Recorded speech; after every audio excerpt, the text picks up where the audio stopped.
These guys are not giving us any money. No, ninja.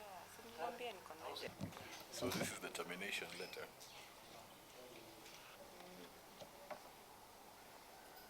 We have a board.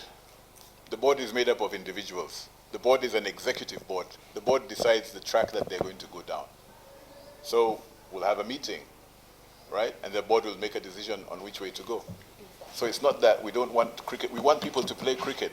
And what's glossy about this whole tournament is the amount of figures that are being bandied about. 200 million, 300 million. I love that. So I love that. It's music to my ears because I have trouble trying to get money. So it sounds good. But is it practical? Is it authentic? Is it real? Victor here is talking about, what did you call them? Match fixers. So you have to look into all that. And the ICC looks into that as well. Right? And decide, are we going with this or are we not going with it? But if you can come up with 200 million and you're genuine, then we'll take you as our sponsor. Ziweke chini.